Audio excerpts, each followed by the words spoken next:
নমস্কার সবাইকে। তো আমি এখন এই ভিডিওতে ভয়েস ওভার দিচ্ছি, কারণ আমি ভেবেছিলাম এগুলো তো আমি শর্টে দেবো। তো যাই হোক, তো এটাকে আমাকে এখন লং ভিডিওতে দিতে হচ্ছে, কারণ আমাদের এখানে না মানে আগের দিন খুব ঝড় বৃষ্টি হয়েছে, তো এই জন্যই মানে ব্লগটাই শ্যুট করতে পারিনি। আর ফোনটা আমার যেহেতু অন্যের বাড়িতে চার্জে দেওয়া ছিল, তো আমি ফোনটা সে বিকালে হাতে পেয়েছি। তো ভাবলাম কি দেবো, তো নীলগঞ্জ গেছিলাম একটা কাজের জন্য, তো ওখান থেকেই ভাবলাম কিছু কিছু ছোটো ছোটো ভিডিও করেছি, তো তোমাদের সাথে শেয়ার করি। তো যাই হোক, যারা আমার চ্যানেলে নতুন এসেছো তারা প্লিজ আমার চ্যানেলটিকে সাবস্ক্রাইব করে আমার পাশে থাকো, কারণ তোমাদের একটা সাপোর্ট আমাকে অনেক মোটিভেট করবে। তো আমি এখানে দাঁড়িয়েছিলাম টোটোর জন্য, কারণ আমাদের এখানে টোটো আসার পথ মানে 5 মিনিটেরও কম।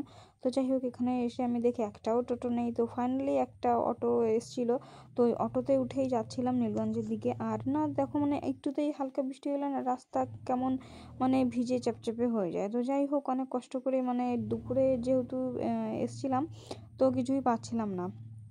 তো ফাইনালি পেলাম, মানে বলতে পারো কি ভাগ্য ভালো। তো যাই হোক, এখন যাচ্ছি। তো যাচ্ছি একটা কাজের জন্য, মানে একটা দাদা ডেকেছিল একটা কাজের জন্য। তো সেখানে এই যে আমি যাচ্ছি, তো নীলগঞ্জ নেমে পড়েছি। তো এখন এই যে যাচ্ছি, ওই মানে কথা বলে এসেছিলাম। তো দেখি ওই কাজের কি হয় কি না হয়, তো তোমাদের সাথেও শেয়ার করব। আমি গেছিলাম আজকে নীলগঞ্জ একটা কাজের সন্ধানে। তো দেখি কাজটা আমি পাই কি না পাই, তো সবটাই তোমাদের সাথে শেয়ার করব। আর কাজটা না আমার খুবই দরকার ছিল, মানে দরকার আছে, কারণ আমার কাজটা এখন করা খুব দরকার। যেহেতু আমি ব্লগে স্টার্ট করেছি এদিক ওদিক যাওয়ার জন্য, ভাই নিজের একটা মানে কিছু লাগে, তো সেটা আমার কাছে নেই।